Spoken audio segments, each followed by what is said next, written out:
عزيزي المشاهد، عزيزي المستمع، مساء الخير من أوضة المليونير. ازيكم؟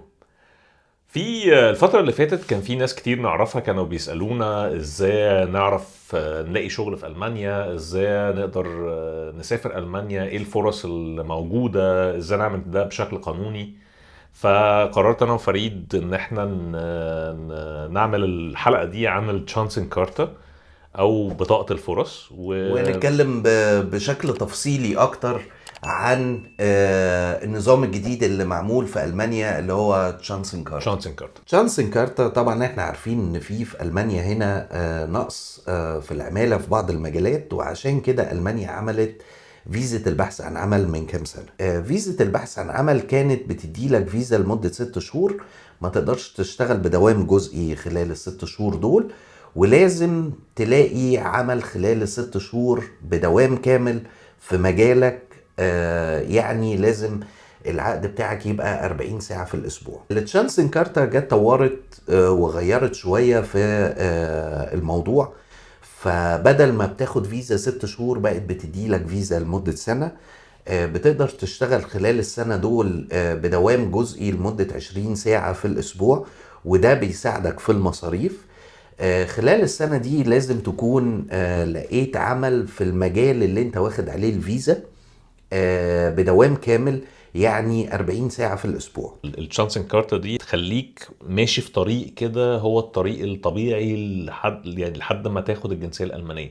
يعني انت لو جيت بتشانسن كارتا وتوفقت ان انت لقيت شغل في مجالك، فانت من اول يوم في الشغل انت بتبتدي تعد وقت 21 شهر. لو انت خدت بلو كارد مثلا وكان حظك كويس، ف 21 شهر بعد بلو كارد بي اينس ببي 1 تقدر تقدم على الإقامة الدايمة. لو مش بلو كارد فأنت بإقامة عمل عادية بعد 33 شهر تقدر تقدم على الإقامة الدايمة.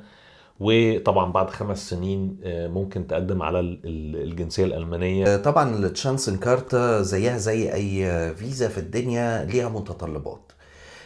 من ضمن المتطلبات دي ان انت لازم يكون شهادة معاك، شهادة جامعية معترف بيها هنا في ألمانيا.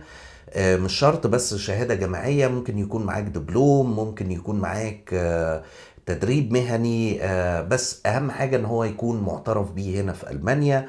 لازم تكون بتعرف تتكلم إنجليزي على الأقل B1، بتتكلم ألماني A1 البيزكس يعني.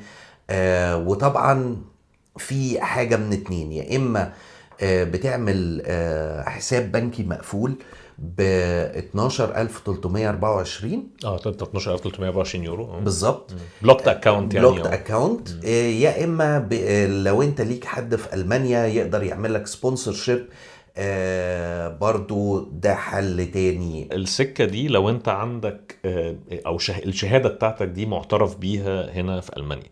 طب افرض ان شهادتك دي مش معترف بيها هنا في ألمانيا او معترف بيها جزئيا في ألمانيا. الموقع اسمه انابن، يعني في ناس اكيد عارفاه كتير، وده طبعا هو بيطلع كده لو الشهادة بتاعتك H بلس فده معترف بيها، وبالتالي اصلا وانس ان هو انت يعني شهادتك معترف بيها فغالبا انت خدت 6 نقط اصلا في التشانسن كارتا، وانت بتبقى مؤهل للتشانسن كارتا دي او بطاقه الفرص.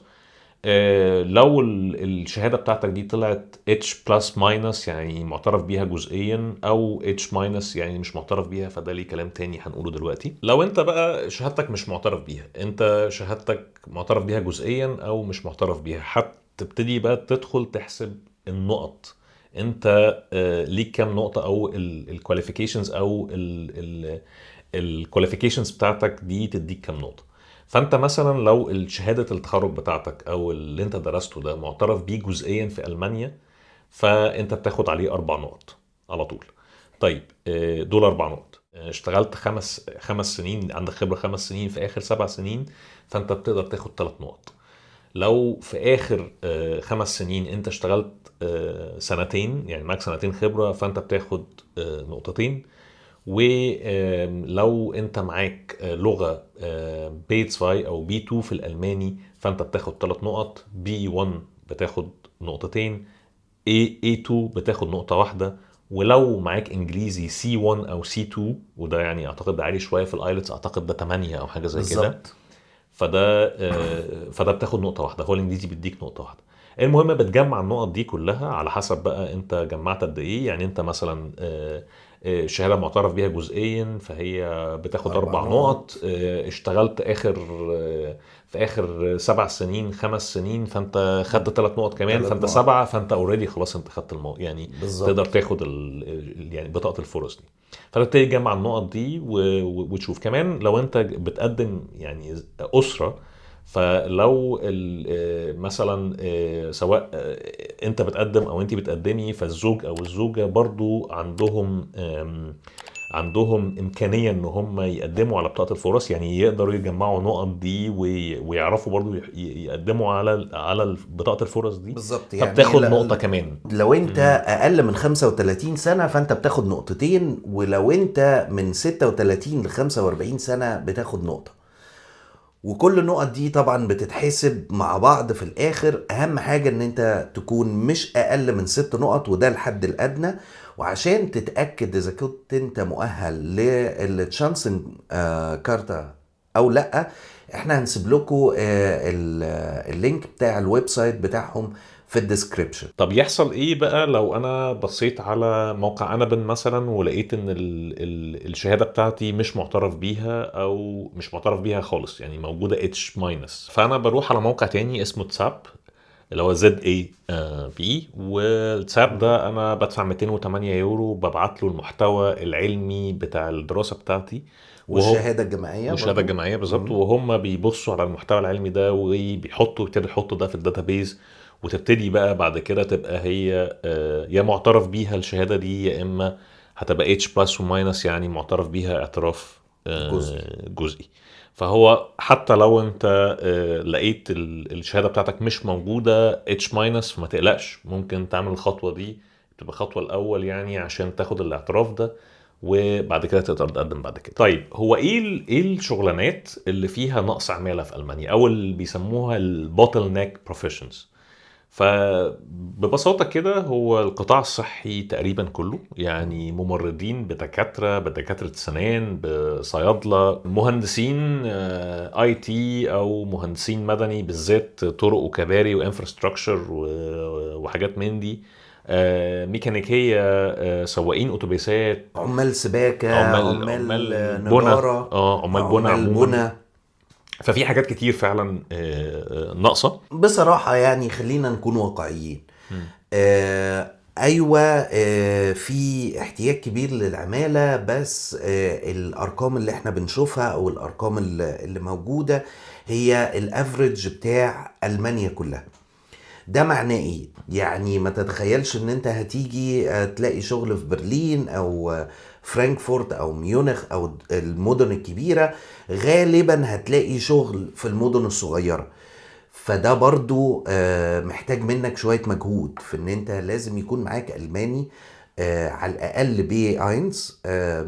لان خلينا نكون واقعيين برضو، البي 1 هو يدوب هيخليك تعرف تتعامل، تعرف تشتري، تعرف تقضي يومك.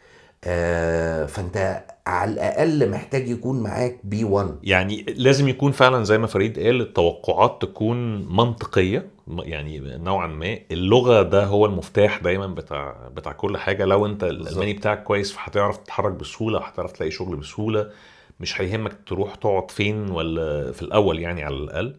لان انت هنا مثلا احنا في برلين، فهو بسهوله جدا ممكن تعمل بالانجليزي، احيانا ممكن تعمل بالعربي بس اصلا. مم. وتقدر تعمل كده وبتاع، بس بلد صغيره بره المدن الكبيره دي مش هتعرف. وحتى انت حطها، تخيل كده مثلا واحد اجنبي في مصر نزل مثلا راح قريه، قعد في قريه مثلا من قرى الصعيد، او قريه من قرى الدلتا ولا حاجه زي كده، وبيحاول يتكلم مع الناس انجليزي، فهو كم واحد هيعرف يرد عليه؟ فهو الطبيعي لا، يعني هو مش الطبيعي ان انت تتكلم بلغة مختلفة والناس بالظبط. تقدر تتعامل معاك. لا، هو المفروض ان انت تكون بتتكلم الماني. وهنا دي الخدعة، لان في ناس كتير بتيجي وتبقى الالماني بتاعها مش قوي قوي، في نفس الوقت يقعد فترة بيحاول يدور على شغل ما بيلاقيش، ومحدش بيعينه او حاجة زي كده، لان هو الالماني بتاعه لسه مش كويس قوي للشغل. وبالتالي يبقى يعني فتره كلها ستريس كده وحاجات من دي. فعلى قد ما تقدر لو انت عايز تقدم على التشانسن كارت دي، خد لازم تكون كورسات الماني. لازم تكون محضر نفسك للالماني بطريقه كويسه، وده المفتاح. يعني هو مفتاح النجاح هنا من وجهه نظري انا الشخصيه مم. هو الالماني بخصوص الاي تي وكده. يعني انا لما جيت هنا في 2016 مم. لا هو الوضع كان مختلف. هو دلوقتي عشان هو الموضوع اتعكس، كان في شغلانات كتير اي تي موجوده، شغل اكتر بكتير من من الريسورسز، من الناس اللي موجوده. مم. فكانش حد بقى حتى لو انت الانجليزي بتاعك مش حلو قوي هتشتغل. يعني المهم ان انت تكون بتعرف تعمل اللي انت بتعمله. لكن حاليا دلوقتي سوق الاي تي مقلوب الناحيه التانية، مقلوب العكس. بقى في شغيله او ناس بتدور على شغل اكتر من الشغلانات الموجوده في السوق. فحتى يعني بتشوف دلوقتي الاعلانات بتاعت الشغل والوظائف، ولا في شغلانه في الشركه دي، دايما دلوقتي بقى حاطين ان هو لازم تكون بتتكلم الماني. الموضوع اتقلب لان هو السوق شيكت شويه، السوق يعني اتهز شويه بتاع الاي تي بالذات. وبالتالي يعني انت عندك ناس كتير قوي، فبتحاول تفلترهم بطريقة ما، او بتختار احسنهم ليك. واكيد هم طبعا يعني احسنهم ان هو يكون شاطر تكنيكال وفي نفس الوقت بيتكلم الماني، فالشركة بتاعتنا تبقى اللغة بتاعتها الماني وخلص الموضوع. بالظبط، لان فدي هو بقت ظاهرة دلوقتي في السوق، فما تستسهلش الموضوع ده، لان في ناس قريب كتير جت واخده الشانسن كارتا ومش لاقي شغل. يعني هي مم. دي قصه. وفي النهايه يعني حاول تبص كده، شوف انت الشانسن كارتا دي فرصك فيها ايه. ولو عندكم اي اسئله اكتبوا لنا في الكومنتات وهنعمل سيرش ونرد عليكم ان شاء الله. بالظبط. حتى لو انت بتقول يعني مهندس ميكانيكا ادور على شغل ازاي، فاكتب كده انا مهندس ميكانيكا بعمل كذا وانا وفريد هنعرف نجيب لك يعني شغلانه او اتنين او تلاته موجوده في السوق، بحيث ان انت تعرف تشوف وتعرف انت كواليفايد للشغلانات دي، او لسه محتاج تشتغل على نفسك في شويه حاجات. بالظبط، وما تنسوناش بقى باللايك والشير، والشير. ونشوفكم. ونشوفكم الحلقة الجاية. سلام. سلام.